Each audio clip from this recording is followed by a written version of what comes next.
our daily spread. Daily. Our daily spread. What are Mario and Musso watching tonight? I'm talking about big money. Real big money. This is our daily spread. Hey, Mario, how about those no runs in the first inning plays last night? Both of them. Cha-ching, cha-ching. If you parlayed them, you had a pretty good night. Let's dive into a couple more. Start with a little 6:40 first pitch. Tigers and Twins. My goodness, what the hell happened at the end of that game last night? That was insane. Just the errors, and you're supposed to be professional baseball players out there. That was a wild way for a baseball game to end. Anyway, though, I like the new logo, Taylor. If you're not watching on YouTube, go watch. It's a pretty good logo. No runs first inning. Twins, Tigers, -130. Michael Pineda for the Tigers, Joe Ryan for the Twins. Pineda will make just his second start of the season. For what it's worth, 1-0. No runs in the first inning. And that one came against the New York Yankees. It's a pretty good lineup. Yeah, worked a lot for you. I think it worked a lot for me. Against the Yankees, it's a pretty good lineup. I think we can agree with that. And aside from just the one start this year, Pineda has a really nice history with this angle in general.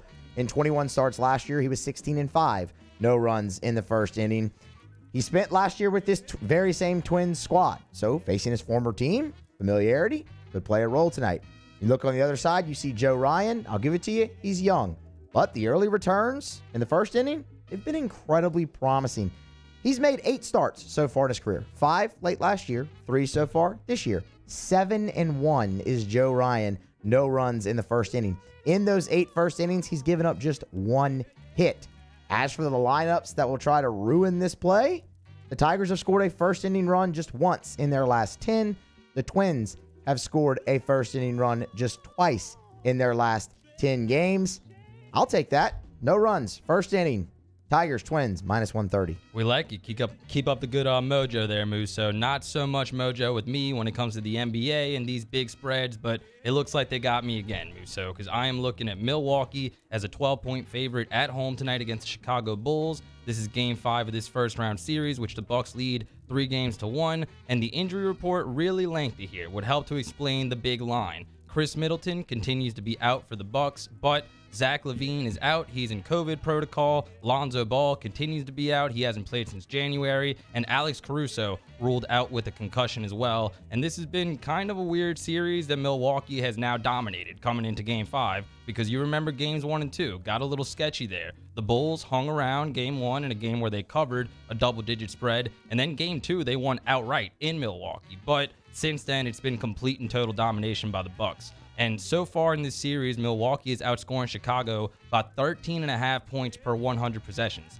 In the NBA and in the playoffs, that is a big, big margin. And the Bucks are playing really good defense like they did last year during their title run. The Bulls are only scoring 94.2 points per 100 possessions. That is the worst offensive efficiency in the NBA playoffs. And like I said, Middleton's been out the last few games. And honestly, I thought the injury to him would hurt the Bucks a lot more than it actually has. But Giannis Antetokounmpo has been unstoppable in this series, as he is most of the time. He's averaging 27.5 points, 14.5 rebounds, 7 assists. Drew Holiday playing really well alongside too. He stepped up with 26 points in that Game 4, had 7 assists and 2 rebounds as well. And I honestly don't care too much for one Grayson Allen, but he's playing really well in this series. Who does? Exactly.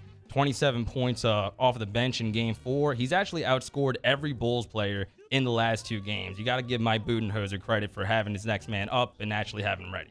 Yeah, for sure. I mean, this series just has not gone the way I thought it would. Like, I get it.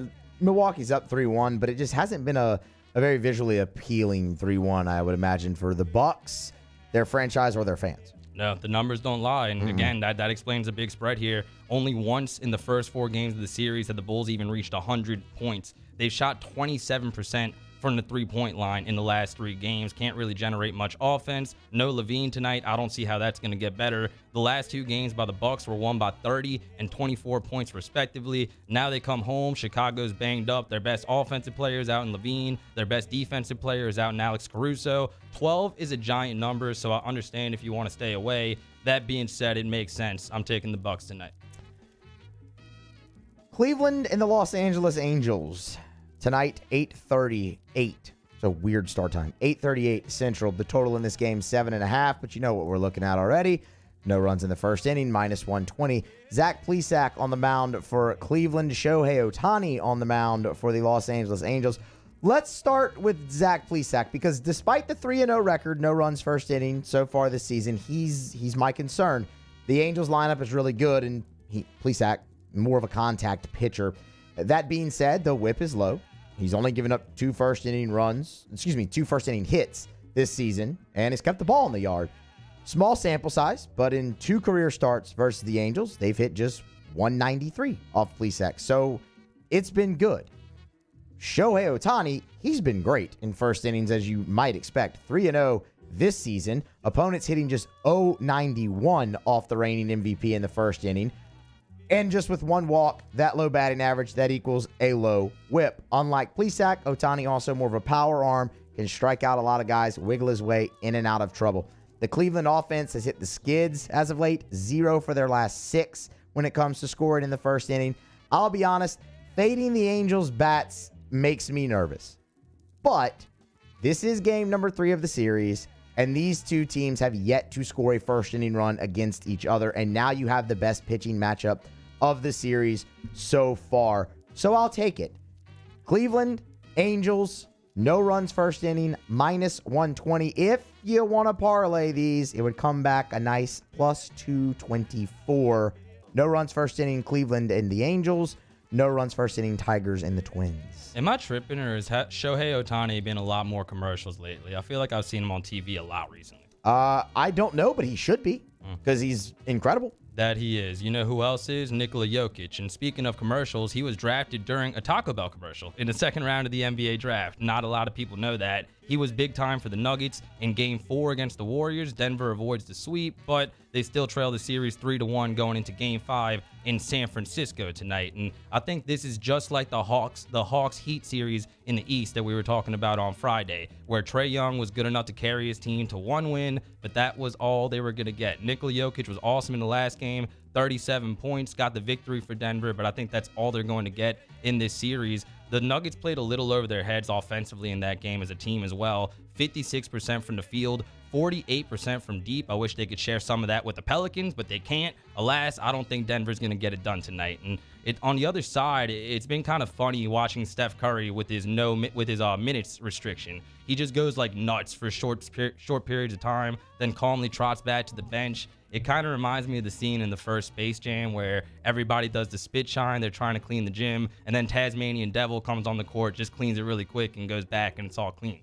That's kind of how I look at Steph Curry when he's on this minutes restriction. But it looks like he might not be on a minutes restriction much longer because Shams Kanaraya of The Athletic tweeted out that there is momentum toward putting Steph Curry back in the starting lineup tonight. The final decision will be made before the game. And I've also slowly but surely gained a little bit more respect for Draymond Green's game. I think he's made as big an impact for the Warriors as he has since Kevin Durant left. And we know the numbers with Draymond in the game versus him not playing, but also brings the emotional edge that he always has. And in this series specifically, he's been huge. He can guard any position on the floor at a high level. And when you look at plus minus in the series, Draymond Green is a plus 63 on the floor in this series. That is an unbelievable margin. And there are actually 2 key trends here that I want to mention that don't bode well for the Warriors, because home favorites in Game 5 that are up 3-1, 55-12 straight up, but just 31-33 against the spread. Doesn't bode well for Golden State. I could still see them cover. I think they close it out tonight. They face the winner of the Timberwolves and Grizzlies in the next round. 2 teams that both passed up on Steph Curry. So look for that storyline.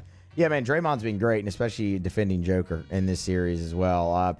I get it. Jokic can go off at any time, but I just really am surprised that the Nuggets actually got one in this one. Golden State has just looked so far superior to them.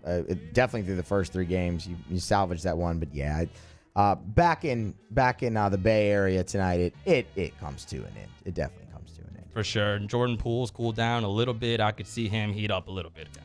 Yeah, I was looking for a points prop on him earlier and couldn't find one after the 11-point performance in 39 minutes in game number 4. I was like, he's gonna have a bounce back, but it's not there. The Steph situation probably making it a little bit more cloudy, but either way, the experience he got with him being injured is gonna bode huge for the Warriors later in the playoffs, I think. Yeah, potentially.